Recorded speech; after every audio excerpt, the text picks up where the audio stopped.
Baku delivers with an Oscar Piastri masterclass. Max Verstappen is nowhere after getting beaten by Norris, and Mercedes is unsure about their performance. Do consider subscribing to the channel. Now let's get straight into the latest F1 news. Max Verstappen has avoided punishment for overtaking under a virtual safety car after the Formula One Azerbaijan Grand Prix. The world champion and several other F1 drivers were investigated for overtaking under virtual safety car conditions after the finish of a thrilling race in Baku. The VSC came out for a crash on the penultimate lap between Sergio Perez and Carlos Sainz, who tangled on the run down to turn 3. Their accident littered debris at that part of the track which drivers had to weave through, while the clash also brought out the medical car as a precaution. The circuit-wide VSC situation, which prohibits any overtaking, stayed in force until after the checkered flag, when Red Bull driver Verstappen was seen passing Mercedes' George Russell and McLaren driver Lando Norris on the main straight before entering the pits, sticking his thumb out to congratulate Norris on coming out on top of their battle. The Dutchman, however, was then summoned by the stewards, as were Haas's Nico Hülkenberg, and Alpine duo Pierre Gasly, and Esteban Ocon. The quartet were all given a warning, with Verstappen's stewards review explaining, "The driver overtook other cars after the checkered flag, but while a VSC was still being displayed, following the crash at turn 2. The driver was reminded that while passing after the checkered flag is not unusual, it is prohibited in the case of yellows, safety care, or virtual safety car procedures. While the drivers were aware of where the incident was, they could not have known if emergency equipment or marshals were being dispatched onto the track, and so have to proceed with caution. The stewards are aware that this happened earlier this season and was not noticed at the time. We are therefore warning the driver concerned, along with all other competitors. Further breaches may incur significant penalties." Speaking ahead of the stewards' investigation, Verstappen said he was surprised to have been called in front of them. "I don't know. I did everything correct. I crossed the line, finish line, all good. Checkered flag. I think on the in-lap, end of the race, there are many examples before where it was the same. Virtual safety car, he said. You drive in and on the in-lap, people are passing each other slowly or wave. Well done, stuff like that. That's what I did, so I'm a bit surprised." A punishment would have rounded off another disappointing weekend for Verstappen, the reigning champion having finished 5th as he was one of several drivers to benefit from Leclerc and Sainz's crash. His lead at the top of the championship has been cut to 59 points, and McLaren has moved ahead of Red Bull in the constructors' standings. Oscar Piastri says his winning pass on Charles Leclerc in Formula One's Azerbaijan Grand Prix came right after his race engineer urged him to bring in his new tires cautiously. Piastri made his winning move on lap 20 of the 53-lap one-stop race, right after the only pit stop sequence, with the McLaren driver and Leclerc fighting tooth and nail for the rest of what turned out to be punishing hard tire stint for both. In the cool-down room before the podium ceremony, Piastri told Leclerc he felt there was a 50-50 chance his late lunge would end up with the McLaren ingloriously clattering into the turn 1 wall. Later on, he explained why his high-risk pass felt like a case of now or never, and he revealed he actually went against advice from his race engineer Tom Stallard to take it easier on his tires than he had done during the opening medium stint. "I saw half an opportunity after the pit stop and knew I had to try and take it," Piastri said. "The timing is what won me the race. I felt a bit sorry for my race engineer because I basically tried to do that in the first stint and completely cooked my tires. So my engineer came on the radio and said, 'Let's not do that again,' basically. I completely ignored him the next lap and sent it down the inside. At that point, I felt like trying to stay back and wait for Charles to suffer tire degradation was never going to happen. I thought we were just going to secure us P2. If I didn't take that opportunity, then I was never going to have another one, I think. Credit to Charles, he was incredibly fair. I think maybe he thought I was going to sail on into the runoff, but I was pleasantly surprised that I actually made the corner. It was a high-risk, high-commitment move, but that's what I needed to do to try and win the race." But Piastri's win wasn't sealed there alone, as he then spent the next 30-odd laps being hounded by Leclerc, who was trying to repass him into the same corner, with Piastri deftly defending before finally breaking out of DRS range towards the end. "Trying to soak up that pressure for so long in that race that was incredibly tough," the Australian acknowledged. "Getting into the lead was going to be, let's say, 40% of the job, but I knew that hanging onto it was going to be 60%. I knew that I'd use the tires pretty heavily to try and get in front, and I knew what kind of impact that had in the first stint, and I was just hoping that the clean air was going to help me stay ahead. It probably did a little bit, but then obviously you lose a lot of time with DRS, so trying to keep Charles behind was incredibly stressful. I couldn't make a single mistake. I made a couple, but at a track like Baku, it's impossible to be driving flat out and not make any. I was just fortunate that they weren't big enough that it cost me. I think for me, it has to be one of the best races I've done. Lando Norris says he was surprised to finish ahead of title rival Max Verstappen from 15th in Formula One's Azerbaijan Grand Prix, and was happy to play a small part in teammate Oscar Piastri's win. Norris only qualified 17th after seeing his final Q1 lap ruined by an unfortunately timed yellow flag, which eventually forced him to back off rather than complete the lap. He moved up to 15th thanks to a pit lane start for Lewis Hamilton and disqualification for Pierre Gasly, but was still bracing for an afternoon of damage limitation around the streets of Baku. But on the alternate strategy starting on hard tires, Norris made a good getaway and was soon in the top 10 behind fellow hard tire runner Alex Albon, who held up some of the medium runners after their early pit stop, including Max Verstappen and George Russell. Albon's pit stop gave Norris free air for a handful of laps before making his own stop on lap 38, and while Russell got past Verstappen and drove to the podium, Norris clawed back his pit stop size deficit to a struggling Verstappen to snatch fourth away from the Dutchman. "I don't think we could have asked for a lot more today," Norris said, after the extra point for the fastest lap helped reduce his title race deficit from 62 to 59 points. "We would have been happy with 8th, as we just expected the top 4 teams to go with me being the 8th car." A good start, good strategy. I mean, I would have loved to have got past Alex a bit earlier. He made my life tough.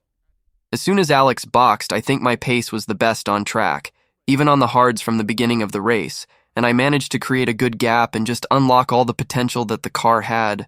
The car was flying, which almost made me more annoyed about yesterday and how silly that yellow flag was. When asked if he was surprised to finish in front of Verstappen after first defending from the Dutchman before his stop and then having to make up a pit stop worth of lap time, he said, "A little bit surprised. When you start 15th, you don't really expect to beat him. I was about 22 seconds behind on real terms where they were, but to create a gap ahead of him and then to box and to still overtake him. I wasn't expecting that, probably." Before being freed of Albon's Williams, Norris played a helpful part in securing teammate Piastri's win. The Australian was left vulnerable to an undercut by Red Bull's Sergio Perez by not immediately responding to the Mexican's pit stop. But Norris backing up Perez allowed Piastri to pit 2 laps later and still come out 1 second ahead in second place, from where he overtook leader Charles Leclerc to win the race. "At that point, I was still kind of stuck behind Alex, so I couldn't do a lot," Norris said to Sky Sports F1. "I didn't slow down, I just saved my tires a little bit more as they were overheating a little bit.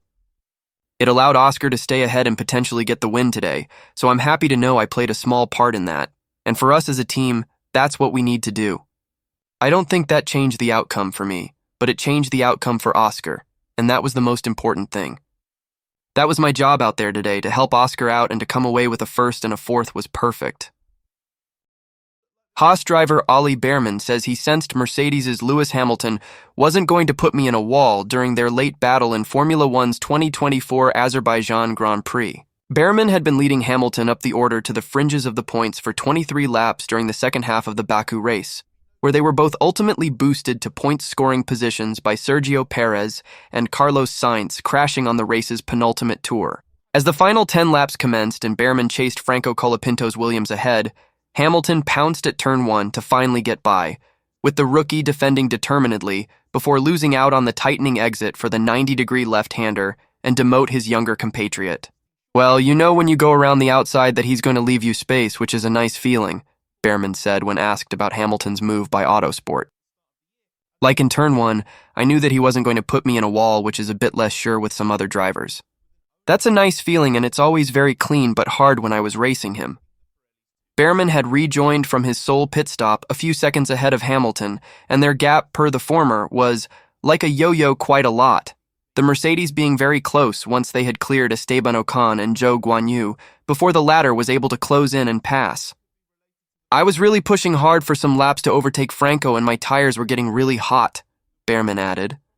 "It was exactly at that point that he pounced on me and could overtake me quite easily. After that, I needed a few laps and I caught him back up and was almost catching the DRS again. It's annoying that I let him overtake, but you can't make little mistakes with a guy like that behind. Behrman ended up 10th after he and Hamilton passed Nico Hülkenberg in the aftermath of the Perez-Sainz shunt, as they reacted better to the green flag board ahead while Hülkenberg slowed, worried his car was damaged after hitting debris from the shunt. This followed Hülkenberg clipping the wall on the approach to turn 15 and, fearing he had picked up a puncture with the same wheel that later hit the debris, subsequently fell behind CALOPINTO on the next lap before he lost the extra places in the aftermath of the late crash. It went green again and I managed to get him with Lewis, Behrman explained. It was an overtake. I'm sorry for him. He had a problem to lose the position also to Franco, but I'm happy to take the point. Behrman felt that achievement was definitely cool, following his 7th place in Jeddah as a late stand-in for Carlos Sainz at Ferrari. He added, "It was a tough race. I wasn't running in the points until the end because of the crash in front. The car was really fast, and in all honesty, I was really fast as well. I just lost a lot of time in the first stint just not driving very fast.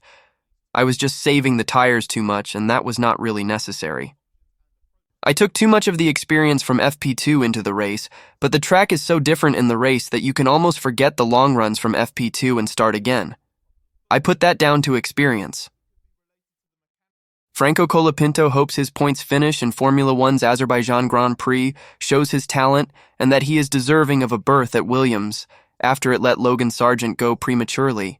Colapinto's achievements in Baku, making the Q3 cut and finishing 8th to score 4 points, were things Sargent never managed in 2024, where his bruising 1.5 seasons in F1 with the Williams squad concluded early when the American was replaced by the Argentine after the Dutch GP. At the end of the Baku race, Colapinto had just passed Haas driver Nico Hülkenberg to reach 10th place when Carlos Sainz and Sergio Perez crashed ahead, and that incident boosted him a further 2 spots. Speaking to reporters including Autosport afterwards, he was asked if the result paid back Williams boss James Vowles' trust in promoting him suddenly from Formula 2 ahead of the Monza round 2 weeks ago. A key part in the messaging around that decision was how it had been made to give Williams its best chance to score points. "They showed so much confidence and trust in putting me in a seat," said Colapinto. "It was a very difficult bet, and a bet that many people didn't understand. But I hope to be showing what I'm capable of, and that I deserve a seat in Formula One. The idea and the opportunity that James gave me are helping me to show that. I am just doing a lot of work to try to learn quick. I have very little mileage in a Formula One car. It's only 2 races and 1 free practice one and a few laps in Abu Dhabi last year. But I think with the little mileage I've got, to be in the points in my 2nd race is something really positive and very good. So we have to keep going, but it's a good start." Colapinto called his Baku result a dream come true, which combined with teammate Alex Albon finishing just ahead in 7th, helped Williams move ahead of Alpine to 8th in the constructors' standings. "We did a great job with the team," he added. "We moved up Williams in the championship and I'm very happy with the result. It's a great result for the team. Both cars in the points, P8 in the constructors' championship, both cars in the top 8. It's something unexpected and amazing for the team. For Williams, they really deserve it. So yeah, just very happy for what we achieved together, and we need to keep working on the future." While Max Verstappen might have had a miserable race in Azerbaijan, the Dutch driver was feeling quite optimistic after finishing 5th. While the battle for the race win in Baku was fought between McLaren, Ferrari, and Red Bull, Max Verstappen was not the one fighting for victory, as the Dutch driver had a strangely subdued race in Azerbaijan. Just like last season, Verstappen played second fiddle to Sergio Perez in Azerbaijan as the Mexican driver proved quicker on the streets of Baku. However, while last year's RB19 was superior to the point of this still resulting in a Red Bull 1-2, this year saw Perez battle with McLaren's Oscar Piastri and the Ferrari drivers over the podium places, while Verstappen came home a distant 5th.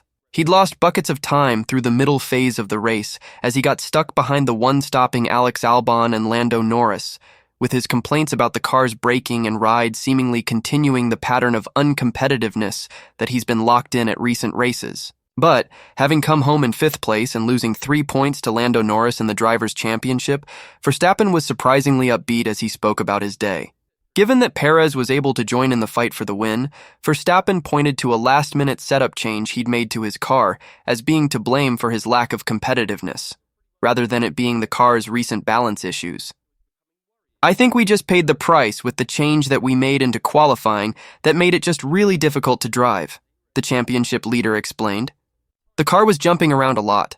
The wheels were coming off the ground in the low-speed corners, so you don't have a contact patch with the tarmac and it's very difficult. We tried to make it better, but we made it worse. Asked how much influence he'd had on making that setup change, Verstappen confirmed the call had been made with his input, the move proving to backfire as the changes took the car further away from the better handling he'd had on Friday. Yeah, our side. I mean, you win and lose as a team, he said. We thought it would be a good direction to go into, and in the end, it wasn't. Having started the race from 6th place on the grid, with championship rival Lando Norris in 16th, Verstappen refused to be browbeaten by the fact the McLaren driver came home ahead of him to close in on him in the championship. It is a wasted opportunity, but you can also turn it around and say they could have done a better job as well, right? He said. So it is what it is. I think we learned a lot. The car did feel a bit better than what we had before, but with the setup, we maybe went the wrong way and we'll try to do better. If you look at my race, probably everything just was the worst case scenario. My general balance that I had, and then being stuck behind Alex and Lando. So yeah, then of course, it's not a surprise at all. Redbull rolled out in Azerbaijan with a floor body update to the RB20, a subtle geometry tweak aimed at rectifying some of the balance issues that have become so prevalent through the middle portion of the season. With Verstappen pointing to his setup choices rather than the car's inherent behaviors as being behind his result in Azerbaijan, the Dutch driver was positive as he spoke about how his team has responded to the critical position it was in after Monza's drubbing. I think it was a good step, yeah, he said. The overall behavior is better. Unfortunately, we just made a few wrong decisions going into qualifying that we paid the price on. While Red Bull now trails McLaren by 20 points in the Constructors' Championship with 7 rounds to go, Verstappen's lead over Norris remains at 59 points as the British driver struggles to close down the gap in any significant way. With the window of opportunity steadily closing for Norris, Verstappen hinted that his rival will need to dig deep to make it happen should Verstappen be able to eke the most out of his improved package. I think if we do a better job ourselves, they need to have a perfect end to the year, he summed up. That's it for today's video. I'll see you in the next one.